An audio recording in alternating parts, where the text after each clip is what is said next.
Hello and welcome to Diverse and Inclusive Leaders. This is the show where I speak with the most inspirational and thought-provoking leaders of today and unearth their unique stories of diversity and inclusion to help inspire, educate and motivate others to make the world a better place.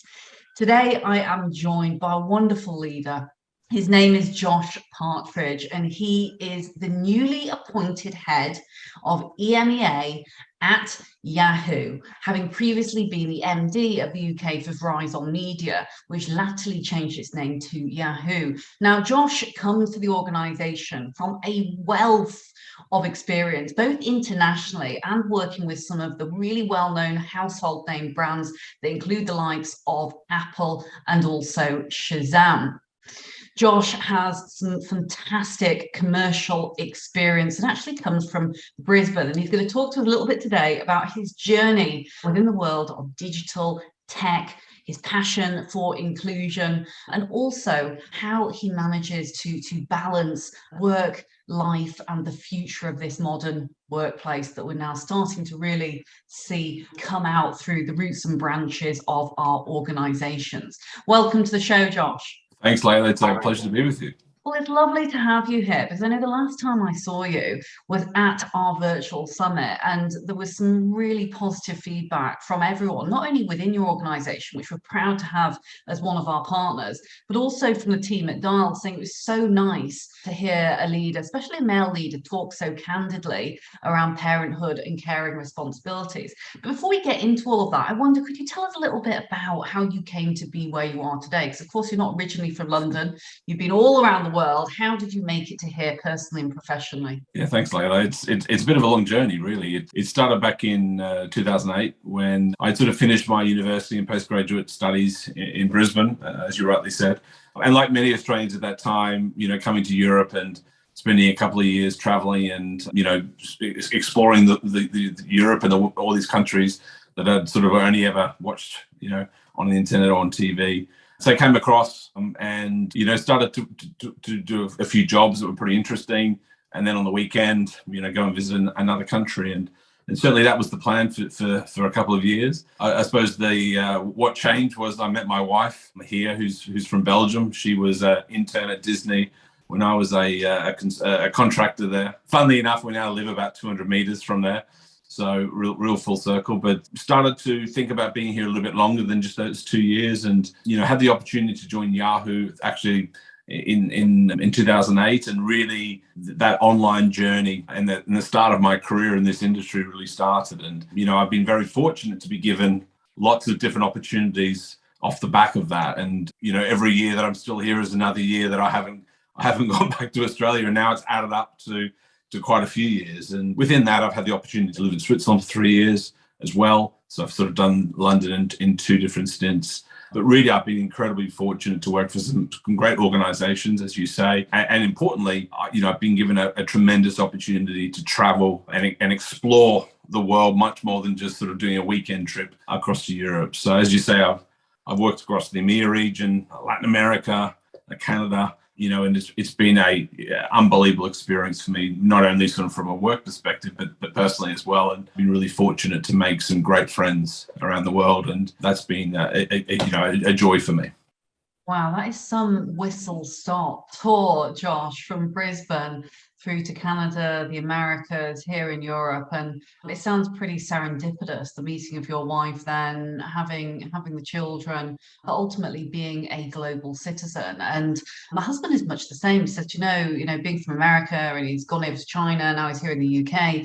Actually, kind of that richness of experience culturally that it gives you as a leader is really something that you can't get elsewhere unless you've lived in another country, something that I've, regretted doing, actually. Talk to us a little bit about how that plays out in the current role, and perhaps how it's almost informed your leadership style, because there's many different nuances and idiosyncratic details, I'm sure, as you journey from different region to different region. Yeah, it's a really good point. I think one of the things that's been really fortunate for me is, if you look at probably people who've done my role before, that they've generally sort of either come from in the US or they worked on the UK market and really maybe only focused on the big markets. Whereas I kind of almost did the reverse.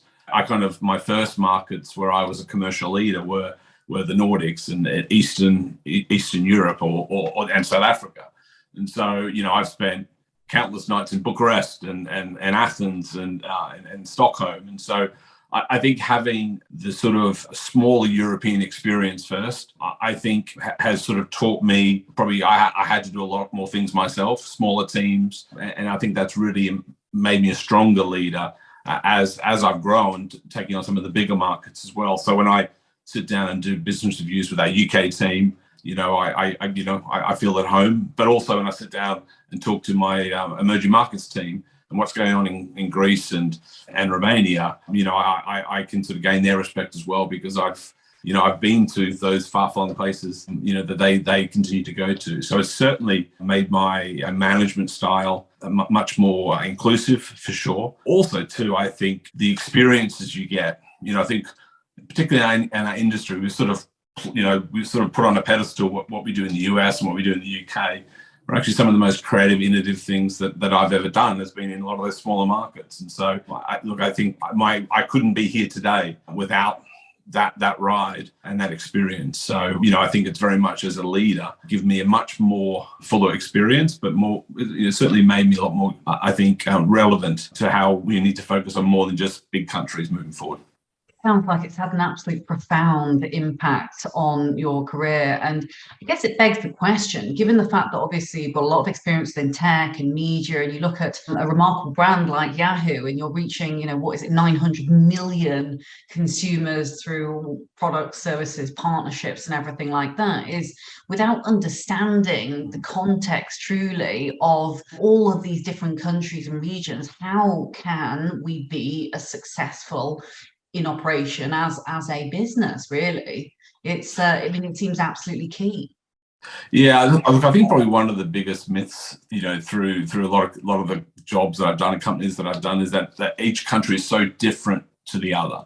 And and absolutely every country has their very unique culture, the language, but in actual fact, we have a lot more in common than we don't. And so, to be able to sort of, run a consumer strategy or a commercial strategy across multi countries across Europe and Latin America is a lot easier than people like to think. And that's because as people, we are actually more similar than we're not. And so I think actually seeing that and understanding that, I think has been very, from a career perspective, has been, a great experience to have, because it sort of hasn't scared me in terms of when I left Yahoo the first time I went to Shazam.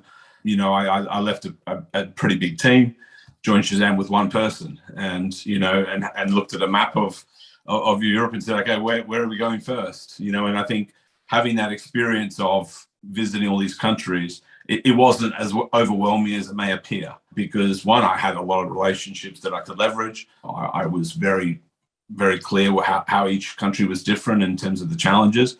But also, I think the knowledge, knowing that actually it's not as scary. You don't need to be as unique as possible in each individual market.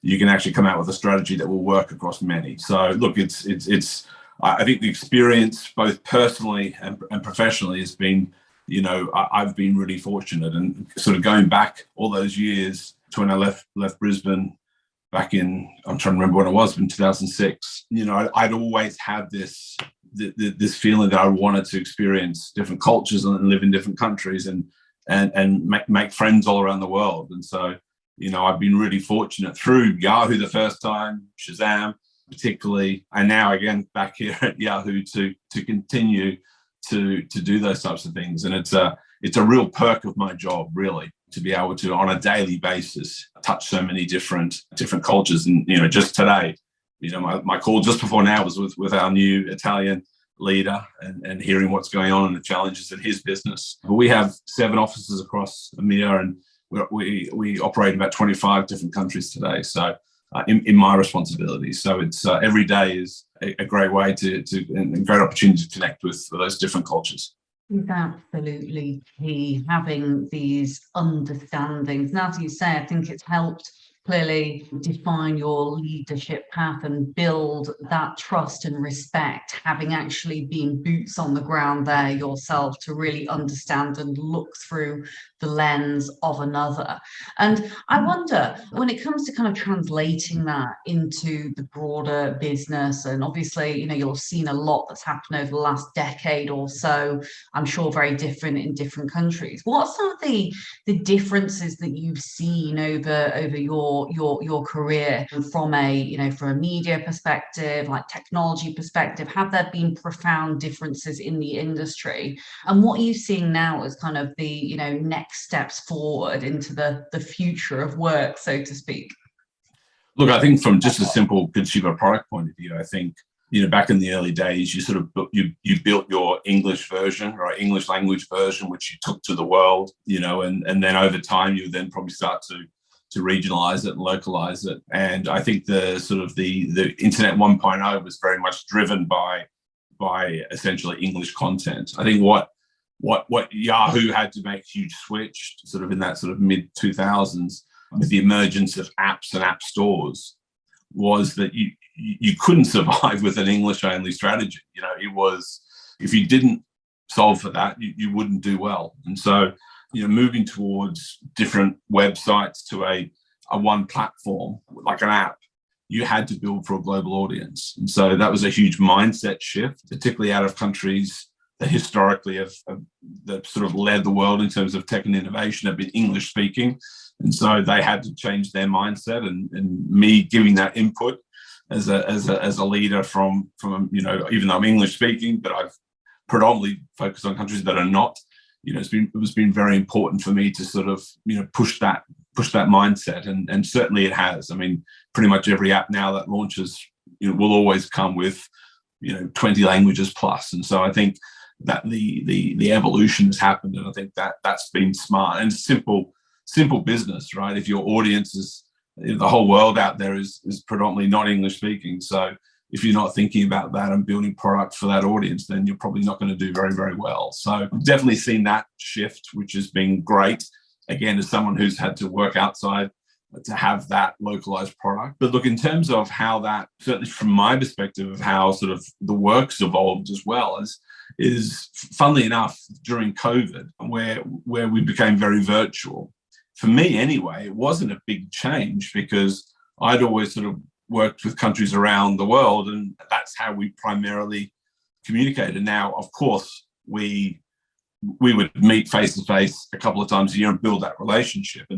And certainly I've missed that. And a lot of the sort of cultural things you don't pick up from a VC point of view. But certainly, given I had that background, I actually found it quite easy to manage through COVID. But certainly for new managers and people new to the industry who are going to pick up multi-market responsibility, I certainly implore you all to okay, you maybe not be flying as much as you used to, but don't forget that spending time in a market, understanding a culture, understanding a work culture is really, really important to your ability to succeed in those countries. And how you communicate, how you negotiate is very different from country to country. And it's really important you understand that nuance.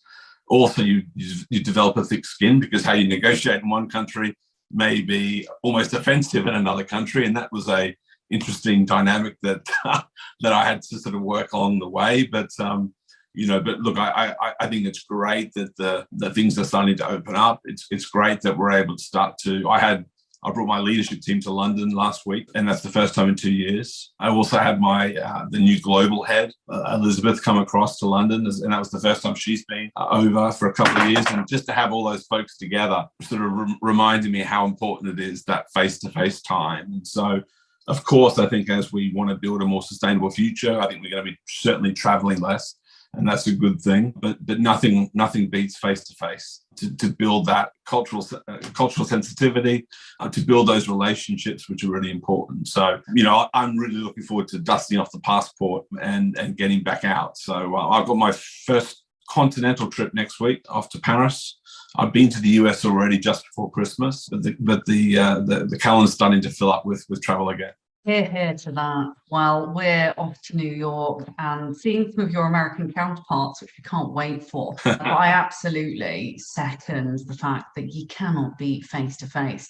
I am going to pick up very briefly, if you don't mind, on your very knowing chuckle that you had. You were chuckling when we were talking about, I think it was cultural nuances, and I thought there's got to be a story behind that, because clearly, what one person may mean with body language or what they say can mean something entirely different. And it reminds me a little of something that I remember my dad, who I think I've told you before, I was adopted by white British parents back when Hong Kong was a British colony. And Dad, over Sunday dinners, will still tell us stories of working for a Chinese entrepreneur called Mr. Mok, where he would throw out, Australians actually, he in this particular example, had presented business cards in the wrong way because they had to be positioned in a certain way, and tells us all these cultural stories, and then I love it, absolutely love it. And I imagine you have many of those working with such international teams, and how important it is to understand these various cultural nuances, not to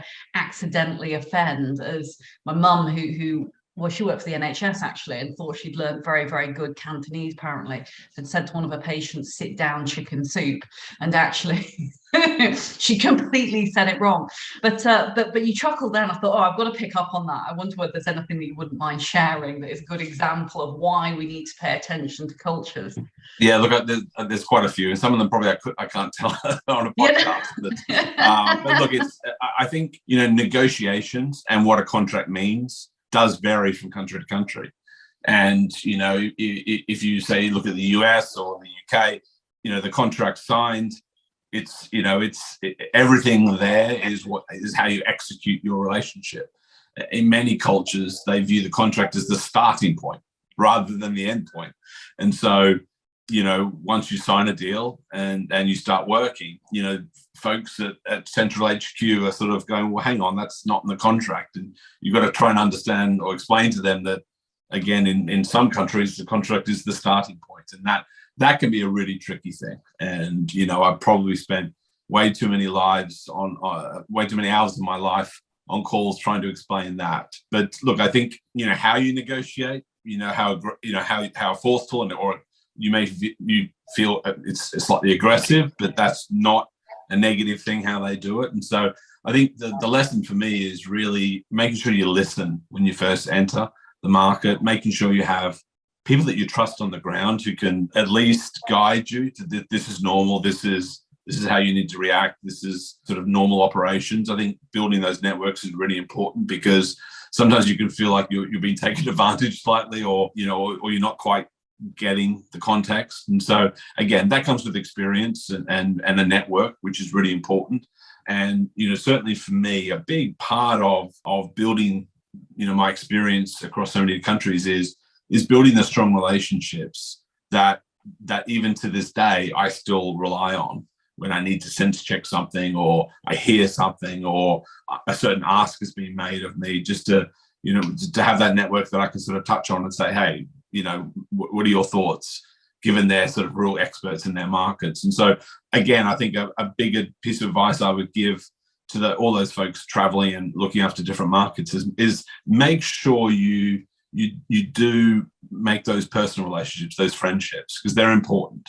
And I think one of certainly the things that we often try and do, and traveling is difficult when you've got a family, you kind of want to get in and out, but always making sure that you spend a little bit of time developing those relationships, because they're assets in the sense of that, they're a network that you can leverage for the next job and the next job, and so it's something that I've really focused on. So yeah, definitely encourage people to make sure they spend some time developing the relationships and making friends, and because again, that becomes something that you absolutely rely on in the future. And even things like hiring, hey, can you have a chat to this person? Give me your thoughts. It's so important to build those relationships.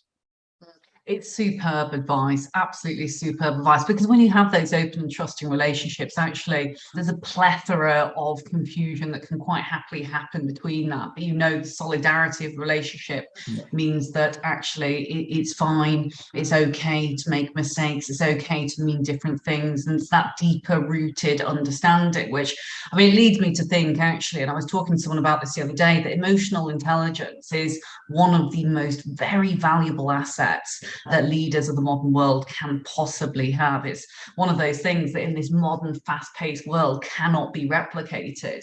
You simply cannot, at this point, she says, replicate really deep and meaningful personal relationships. Alexa may try, but actually it is those deep and meaningful relationships. And look, it's impossible for you to be an expert in that country, right? It's going to be impossible if you know everything about that country. And so, and you shouldn't ever go into it with that feeling as well, right? You should always be open to learning and listening. And so I think that's super important. Mm-hmm. Absolutely. And in our next podcast, you can tell me about more of the stories that you haven't been able to tell me on this one, because I can tell there's many, many stories in there from all of your travels. Well, I think that it's probably more the travel stories. Like, I think that, traveling, spending a lot of time on the road, different hotels, taxis, that in itself, I think I could write a book on taxis of the world, because, before Uber, there was, you had to use normal taxis, and that was an experience, because, I don't want to offend taxi drivers, but, it's you do feel like you're getting ripped off in some instances, and sometimes you can actually see them ripping you off. So yeah, that's a book I will write one day. That would be a super one. I've never ever seen a book on taxi drivers of the world, but that is so true. So true. It is a really good gauge of how to behave within that country, what you may be about to expect. Now, before we end up wrapping up, talk to me a little bit about the future then of the workplace. So I know that you've got 2 daughters. You are also a really fantastic family man, amongst obviously having the pressures of the day job.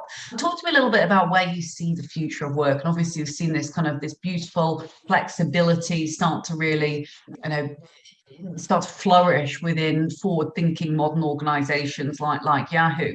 Where do you think the future is? And talk to us a little bit about that personal side, because clearly you're two are going to have a really great view upon the world with 2 parents that have very, very different backgrounds, personally and professionally. It's always been a bit of a challenge, certainly less for me, more for my wife, because she works in an industry where work from home was not normal. And had a bit of a culture of you couldn't leave too early, and so certainly I think there's always been a challenge for our household, particularly when I was traveling a lot, because it was very difficult for my wife to come home by a certain time when I was traveling. And so certainly we had to heavily rely on sort of nannies and things like that to enable us to have the careers that we did. I think the big positive, not just for me, but I think working parents in the same situation, is that I think post-COVID there's a seismic shift in certainly flexibility. Now, I do hope that continues, and certainly I think some companies are being much more specific now and demanding in terms of what back in office looks like. I think we've taken the approach that that there is no minimum expectation of time you should sit at your desk, and for some folks they're very productive working from home. I think for our commercial teams, yes, they need to get out face to face with clients again, but do they need to sit in an office for 3 days a week to do that? And the answer is no. So I think what we're trying to do is get the balance of bringing people together in the office for a reason is seeing something is a really good way to approach it. And last week we had a whole lot of social events during the week, and people came in and it was fantastic. But I think there's a real opportunity for us to make sure that we can have the best of both worlds. And what do I mean by that? Well, it's the ability for working parents to feel like, okay, my partner's away, right, for a week, which means, I have maybe a little bit more responsibility at home, and not feeling guilty about being able to do that. And certainly that's a real benefit for my household. But even in my team where travel is not an issue, I've heard directly from fathers who was sort of saying to me, well, I'm actually now picking my kids up from school a couple of days a week. I've never did that before. Now, in our industry, I think we're always pretty open to that. But for him to say that says to me that probably there was still a bit of public perception there that, that you probably didn't want to do that. So, I think I definitely feel I've moved in the right direction. I definitely think some companies are probably still struggling with what that means. But certainly as a leader, I'm going to strive for a situation that a parent shouldn't ever have to choose between, going to a kid's play, because the kids grow up fast. And, I've got friends who've got kids who have grown up and, they miss those days. And I've got kids that are 8 and 6. And I fear that, in 5 or 6 years' time, that will escape me. So I would hate to think parents are missing out on things because they feel like they have to be doing something.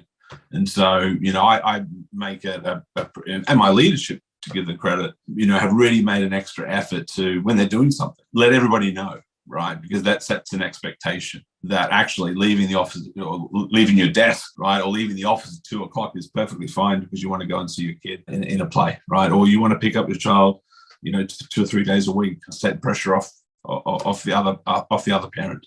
So look, I think that's what we're trying to do, and we also hope that, and I think we can feel it, that the team are really appreciating that approach. And so look, I think that's the opportunity. That's the real positive opportunity. Very, very rarely in this world can you have a win-win. And I actually think very strongly and passionately that in this situation we really can have a win-win solution.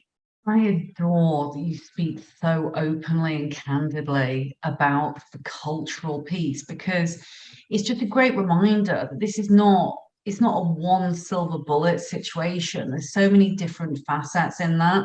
My husband and I are about to become parents the first time, which is terribly exciting. Congratulations. And exciting.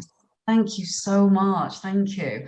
And, it's really interesting because it's really brought to home now these real kind of logistical conversations that you're starting to have, and also certain industries as well. Now, he works in the automotive industry, obviously, lots of different industries, there's again many different nuances.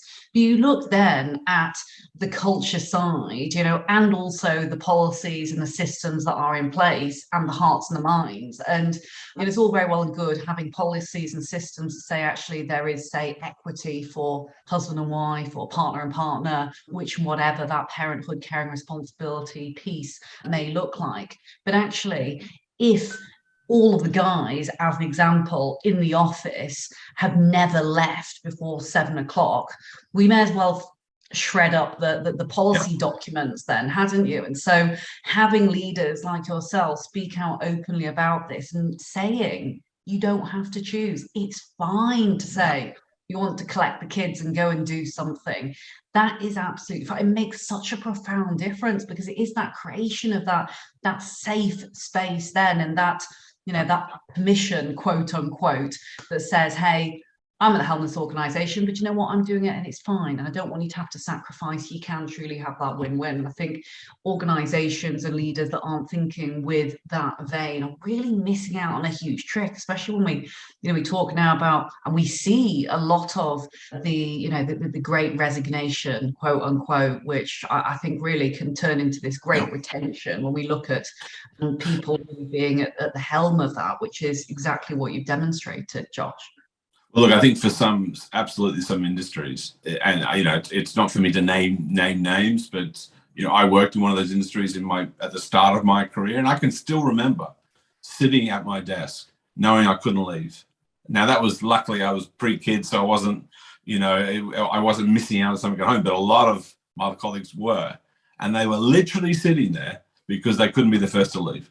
And that is beyond bonkers. And look, I think one of the things that I sort of always vowed to myself when I became a leader, that I would learn the lessons that I experienced and try and treat people how I remember what it was like. And so that really just makes no sense, because you're creating a culture that's not, at the end of the day, we want our teams to be happy at work.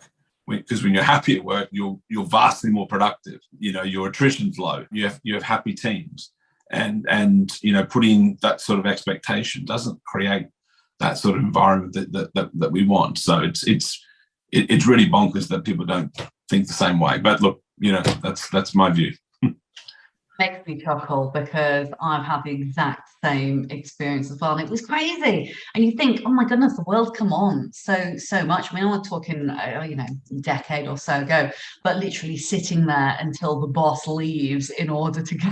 It's funny, isn't it? When you think now, actually, I mean, it's a relatively short period ago, actually, in the broader context of years. But it is absolutely bonkers. But I'm sure anyone who's listening in is thinking, do you know what? I've been in that situation before. But yeah, we shan't name names at all. But it is absolutely brilliant that you are really driving forth this culture. And you can see when you speak to you the passion and sincerity that sits behind it. So great to hear. Now, conscious of time, so I'd love to nip into our little lightning round. I'm going to give you 30 seconds, Josh, to answer each of the next questions. That's a bit of fun. But I'm going to ask you the hardest question first. Fire. So, first and foremost, what would you define as success, or have you a secret to success in your journey thus far? It's a great question. I would probably say hard work, because I think, hard work.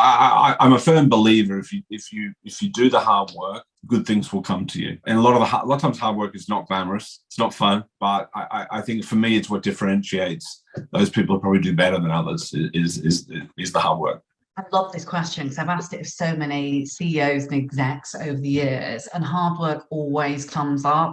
There's one expression, oh my goodness, I'm going to forget it now actually, but it's something like hard work beats talent when talent doesn't work hard. And I've always remembered that, and I've thought, it's absolutely true. Absolutely. It's the same as when I've had very talented people in my teams, but if they're not working hard, then the talent's wasted, right? And actually they're not as good as they think they are. So hard work, yeah, absolutely.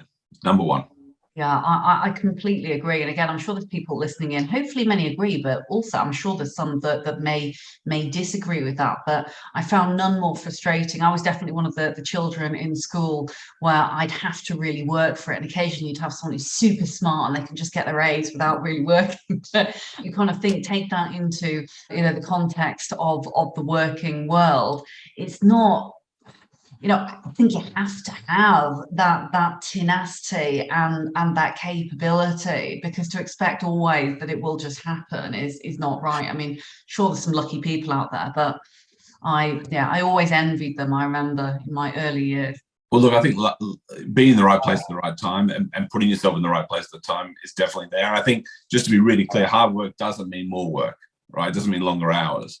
I think some of the most hardworking folks in my team are working mums who have to be done by a certain time, so it's not the amount of time you're working, it's when you're working smart. That's the important thing.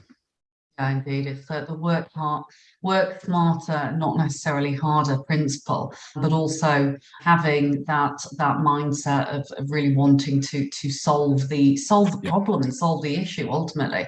And next, I wonder, diversity and inclusion means many different things to many different people. What does it mean to you personally? Yeah, it's a great question, Leila. I think the way that I look at it is, I think when you build a business, and it was always something that I think, again, maybe in my industry and what I've been doing is I've been put in a situation where, because I was covering so many different markets, you had to have diversity. Like it just made sense. And I think in our industry where we have global audience, you need to make sure that you can speak to your global audience. So having a diverse team is, again, a no-brainer. And so I've always come from that sort of perspective that, if I'm going to launch, like when I went to Shazam on day one and was going to launch a commercial offering and a team, I couldn't do that with a whole lot of people like me. Right, I had to get a diverse team, and so I think it's, I think the way that I've always thought about it, it's fundamental to any strategy to have different opinions, different experiences, different voices, and I think it's great to see that outlook's starting to be, the norm. And so I've always come from that perspective. Now, could we still do more? Could I still do more? Absolutely, right. And I think a big challenge in our industry is getting more diversity into the industry. And so I think that's a big challenge. But if I look at gender diversity in our UK operations 10 years ago to today, it's transformed. Now, I think we always had pretty good gender across all the organizations, but certainly in management, it was predominantly male. In 10 years, that's completely changed. Not because of course we should do that, but it changed because actually they were really good, they were very good at their jobs, and by getting more people, more diversity in our organization, they developed. And 10 years later, most of our leaders are women. So again, I think it starts with getting more diversity in the bottom of the organization and into the lower levels of the organization, and then sort of promoting within. But I think it's got to fundamentally start as an outlook that actually to have a successful business and a successful team, it can't be a team with the same voice. It's got to be diverse. And I think if you have that outlook, then everything really flows in behind that.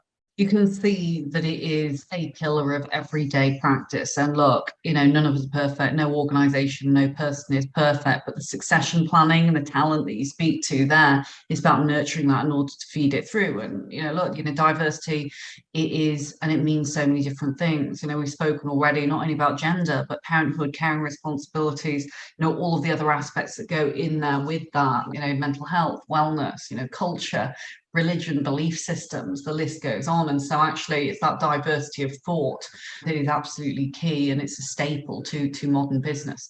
I'm breaking my own rules here because I said 30 seconds, but I'm going to ask you. There weren't short answers either, so apologies for that. No, I'm breaking my own rules and feeling the need to comment and agree with you on many of these points. But finally, I wonder if you could go back in time, and let's go back to the time in Brisbane. You're kind of back in Brisbane, much younger years, thinking about what you're about to do next and embarking on this kind of this global world ahead of you.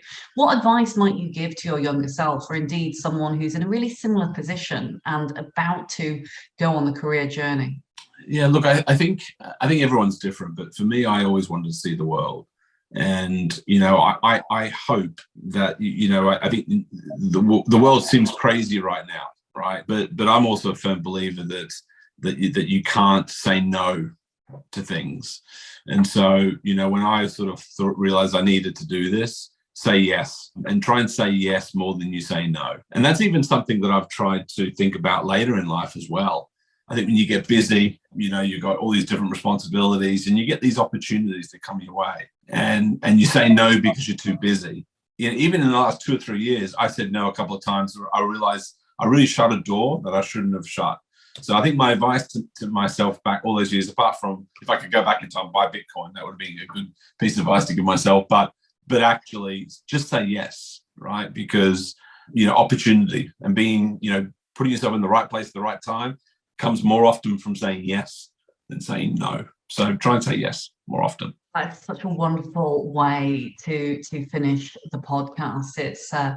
It demonstrates some real unwavering optimism, and the fact that actually life is a creation of these opportunities, from Brisbane to, the Americas to Europe, there and back, so many different things and so many different experiences. And, certainly I've learned such a lot from this podcast, and I hope many who are listening in also have. But some of the things that really stood out to me were, the beauty of these cultural nuances, the capability and the requirement, frankly, for leaders like yourself and businesses to really speak out and to create these safe places within their organizations where it is okay to enable difference. One thing that I was thinking about as you were talking about talent and talent pipeline made me think of my days back in recruitment, where we'd often, we'd observe organ rejection, as we would call it, where actually it's about bringing diversity in, quote unquote, and the person not fitting in. Actually, your approach to developing the cultures, making sure there's safe spaces, so that actually when you put that talent in, that it thrives, that it moves up the ladder. And clearly that has been the case with a number of the individuals within your organization. And Then finally, to me, I really love the piece around the customers and the global technology arena and what's happened over, say, the last 10 years. And obviously Yahoo is one of the most recognized brands of all time in media, and the span and the reach and the diversity of the individuals and the customers you have within the organization. You can see that just is critical in order to having this successfully thriving organization, and certainly one that other businesses really should be adopting. I think you said you will absolutely fail if you have an English only strategy, and I thought, what, that is so true. We've got to look at all of these different cultural nuances to remain competitive, and ultimately it's that competitive and business advantage, as well as obviously doing the right thing. So Josh, thank you so much. It's been a real joy having you on the podcast. Thanks, Leila. It's a pleasure, and thanks for the invitation. It's great to speak with you. My name is Leila Mackenzie-Dallas, founder and CEO of Dial Global. You've been listening to Josh Partridge of Yahoo. Make sure you check out his profile. Make sure you check out the organization. Putting all the show notes in at the end of today's show into the annotations. If you need any other ways of consuming the podcast, if you would like to view the video version or you'd like to view the transcript, please don't hesitate to reach out. You can find us in Apple, in Spotify, your favorite podcast app, or on our Dial Global Network app, which is in the App Store. But otherwise, take care. We'll see you again next week. And you can visit us at www.dialglobal.org/podcast. Thank you so much for watching the Diverse and Inclusive Leaders podcast. Please do feel free to hit the like button below, or if you'd like to receive future notifications, do ping the notification bell here at the side. If you're interested in the audio version only, you can find it on the following streaming platforms. Any extra info and descriptions will be in the links below. Look forward to seeing you soon.